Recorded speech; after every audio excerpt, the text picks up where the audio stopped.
All right, everybody, we are going to send an email today. I'm logged in as Mason right now. Mason is a Mrs. Schumann friend, but it does not matter if you're in Mrs. Schumann's class or if you're in Mrs. Goodman's class. These instructions are going to be the same no matter what. So I'm going to pretend to be Mason while he tries this. If I look at my instructions, I'm in the same folder that you're in right now. My first step is to watch the video that I'm making right now. I'm going to pretend like Mason just finished this video and he's ready to move on to the next steps. First, he's going to follow the link. That's the link that's down below these instructions. He's going to use the information from the video to log into his email address. And he's going to show me that he did his job by sending an email to his teacher. It's kind of like your exit ticket in math class. Now, if you're going to send an email to your teacher and you're in Mrs. Goodman's class, you want to use this email address, natashagoodman@usd475.org. That's how you email Mrs. Goodman. But if you're in Mrs. Schumann's class, just like Mason, he would write his email address to Julia Schumann@usd475.org. So back to the top of the instructions. Step 1, watch the video. Like we said, Mason's going to pretend like he just finished. And next, follow the link. So I'm going to click on this link right here. Now, if I click and interact with it on here, what I'm afraid of is that I'm going to lose all of the information that was on that back page that I want to take a look at. So I actually want to open up a new tab and do all of this. So this box right here with the arrow is going to launch open a new tab with this website on it. So I'm going to click on new tab and look at that. That same website popped up over here, except now I can go back and I can look at the instructions for the email tutorial while also flipping back and forth between these two tabs. Okay, so now I'm on Outlook and I want to be like this lady checking her email on her phone, looking happy. So I'm going to click on the sign in button. You already have an account. You don't have to create a new account. Click on sign in the top corner. To sign in to your email address, it's the same as logging into Schoology for the first time. So Mason's username, just like yours, is his first name and his last name with no spaces. The only exception is if you are one of those kiddos who has a really long name and it cuts off how many letters you have, but you guys are really good at knowing who you are, what letters to cut off, and it's also on your password sheet. Mason can fit all of his letters though, so we're going to type his first and his last name with no spaces. But this is an email address, so we've got to add a little bit of extra at the end of this. We're going to add the email domain. It starts by hitting Shift and the number 2 to get the @ symbol, like when we're typing in our password for Zern. Then we're going to type in the district that you guys go to school in, which is USD 475.org. Now, everybody's username is their first name and last name, and we all end it with USD475.org to get to our email address. Before I hit the button next, I want to make sure I spell everything correctly, because if I'm missing a single letter, a single number, a single period, it's not going to let me in. Mason Driscoll at USD475.org. Yep, looks good to me. I'm going to hit next. Now it's going to prompt Mason to put in his password. Ooh, it's thinking. It's thinking. Wow, it really kind of logged him in already. Normally it's going to ask you to put in your password. Probably because I've been practicing with Mason's account, it automatically saved his password. Your password for your email is the same as Schoology. It's the same as logging into your computer. Your password is going to be MO school code dot lunch number. So because I've already logged into Schoology on this computer, Outlook automatically remembered Mason's password. So it might do the same for you. But if it doesn't automatically save your password, it is MO dot lunch number. Okay. So after your password's been inserted, it's going to take you to this home screen saying, hi, welcome. So this is Mason's first time. So it's saying hello to him. And when he wants to move on to the next screen, he's going to click on this arrow. This is the part that's a little bit tricky, so pay attention.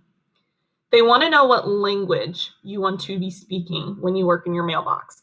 Most of you guys speak English primarily. But if you are more comfortable speaking another language at home, you can use this drop-down menu to search for what language you want to speak. Be careful though. I know some of you speak a little bit of one language, a little bit of another.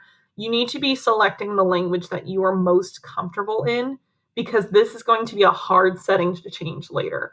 So I would only suggest, if you are somebody who speaks Spanish full-time at home and that's something you're more comfortable with, go ahead. But for most of you, you would be selecting English. Time zone. They want to know, what time is it wherever you are, so that I can tell you when you get emails, or if we have an appointment, it can send you a notification. So it needs to know what time it is where you are. We live in the center of the United States.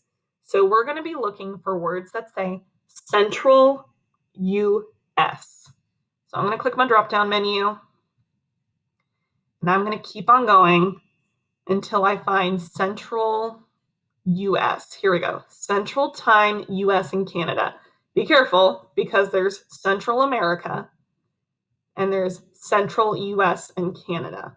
So we're going to select Central Time US Canada and click Next. This is the part you're probably going to like the most. You get to choose your theme. You get to decide what you want your inbox to look like when you log in. So you have options like different colors and lines and images.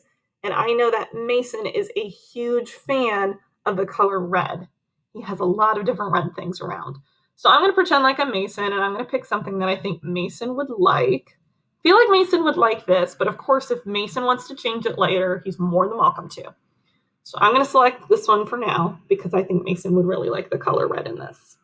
And then I click Next. And then it says, welcome, Mason. Let's get started. When we get started, it's going to take him to his mailbox. It's loading. And here we have all of your messages that I've been collecting throughout the school year. You're going to get a welcome banner. You can choose, you can click through, or you can just hit X. When you get an email that you're interested in reading, you select it and it pops up on the side. I'm going to be honest with you guys, you really don't need to worry about these emails that popped up already from ages ago. These are emails that your parents get. These are emails that they've been kind of tied in on the loop on. So if you want, you can go through and delete emails that you're not interested in. The way you would do that is you would select the bubble next to that email name, and you would just click delete if you don't want it anymore. If you want to do that to more than one at a time, you can check mark as many as you want and then delete them. Because these are older messages, it's probably news that you already know or things that you're just not interested in anymore. So I would suggest that you guys go through and just kind of clean up your inbox. You don't need these messages anymore, and they might get in the way of you finding out some new information. Now, your exit ticket today, to let us know that you did your job, you logged into your email, is to send your teacher an email. If you want to send somebody a message, you go to the top to this blue toggle button that says New Message. When I click on it, it's going to ask, who do you want to send this to? This is where I want to go back to my other tab, and I want to look at my teacher's email addresses. Because if you're in Mrs. Goodman's class, you want to send it to Mrs. Goodman. If you're in Mrs. Schuman's class, you want to send it to Mrs. Schuman. I'm Mason, so I want to send it to Mrs. Schuman because Mason is in my class. So I'm going to go back to his email, and I'm going to type in my email address. Now you're going to see when you type in the first few letters, it's going to pop up all of the people who either work at Morris Hill or go to Morris Hill. And there's not many Julia S's. So it's Julia Schuman, and you can even see my face. It's pretty clear to see who I am. So if you don't want to type in the whole thing, if you just type in a few letters, it'll automatically pop up my face. So I'm going to click on this. CC means maybe you want to add somebody else to this email. Right now, you don't want to add anybody else to this email. I'm the only teacher for your class. Mrs. Goodman's the only teacher for your class. You would just send it to your teacher. Add a subject. That's this blue line that pops up that kind of gives us a clue. It's like a heading letting us know like what you're going to be getting in this email. So if I'm Mason, I might say something like, "Hi, it's Mason." And then that way, before I even open the email, I know exactly what this message is about. And then Mason can write his message to me. "Hey, it's me. I did it. Yay." You have some tools down at the bottom that can customize your different fonts and things. It's not super important for you to know this information, but if you want to explore it later, that's totally up to you. You even have options to insert little emojis and things like that to the side as well. I'm going to X out of this menu.